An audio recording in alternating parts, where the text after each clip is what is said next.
पुराने समय की बात है। एक लोहार अपनी दुकान में बैठा लोहा पीटकर अपना काम कर रहा था। तभी उसकी दुकान के सामने से एक महात्मा और उसके शिष्य गुजरे।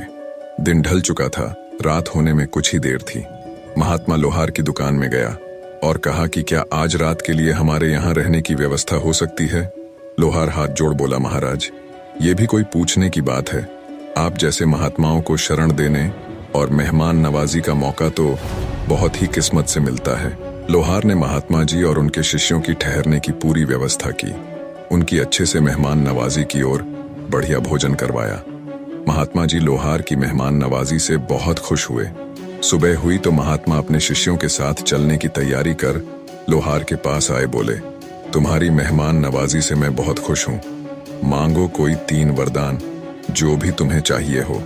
यह बात सुनकर लोहार खुश हो जाता है। थोड़ी देर सोच विचार कर कहता है, महाराज, मुझे पूरे 100 वर्ष की आयु प्रदान करें। महात्मा कहता है कि यह लो हो गया, अब तुम 100 वर्ष तक जिंदा रहोगे। अब अपनी दूसरी इच्छा बताओ। फिर से कुछ देर सोचने के बाद लोहार कहता है कि आप मुझे ऐसा वरदान दीजिए कि मेरे दुकान में कभी काम की कमी ना हो। महात्मा ने लोहार को ऐसा वरदान दे दिया और कहा कि अब से 100 वर्ष तक तुम्हारे दुकान में किसी भी काम की कमी नहीं होगी। महात्मा जी ने कहा कि अपना तीसरा वरदान भी बताओ। कुछ सोचने के बाद भी लोहार की कुछ समझ में नहीं आया तो वह वहां रखी एक कुर्सी की तरफ इशारा करते हुए बोला, जो भी इस कुर्सी पर बैठे वह मेरी मर्जी के बिना ना उठ पाए। महात्मा जी ने तीसरा वरदान देते हुए कहा, आज के बाद जो भी इस कुर्सी पर बैठेगा वह तुम्हारी मर्जी के बगैर उठ नहीं पाएगा। और महात्मा जी अपने शिष्यों के साथ चले गए। लोहार की जिंदगी अब बड़ी खुशी से चलने लगी।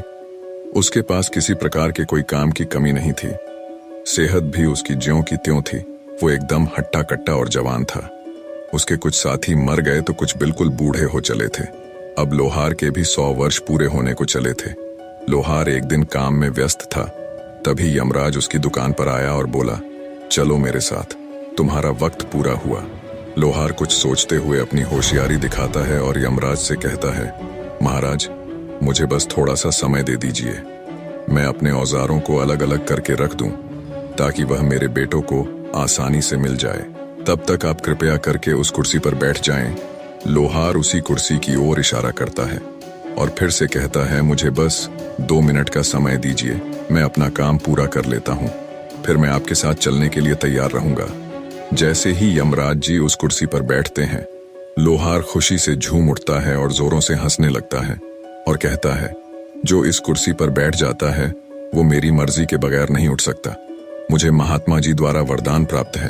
अपने अमर होने की खुशी में वो घर की ओर रवाना हो जाता है ताकि इस इतने बड़े खुशी के मौके पर जश्न मनाया जाए।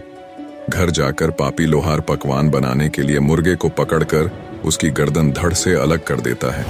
पर यह क्या, मुर्गे की गर्दन फिर से जुड़ जाती है। जब बार बार यही कर्म होता है तो सोचा, ये मुर्गा ही खराब है। इतना बड़ा खुशी का मौका है, क्यों न सीधा बकरा ही काटा जाए।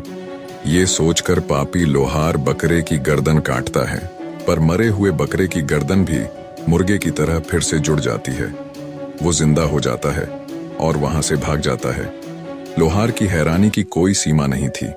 कुछ सोचता है और फिर एकदम से अपना सिर पकड़कर बैठ जाता है। यमराज को तो मैंने कैद करके कुर्सी पर बिठा रखा है, फिर कैसे किसी की मृत्यु संभव है। सोचता है कि इस दुनिया में अब किसी की मृत्यु हो ये नामुमकिन है। सोचा, कोई बात नहीं, मुर्गा बकरा न सही, दाल चावल खाकर ही गुजारा कर लूंगा। कम से कम जिंदा तो रहूंगा, मृत्यु का कष्ट तो नहीं उठाना पड़ेगा।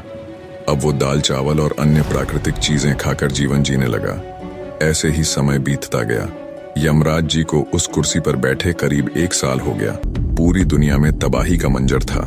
किसी की भी मृत्यु न होने के कारण आसमान पूरी तरह से मच्छर मक्खियों से काला पड़ गया था।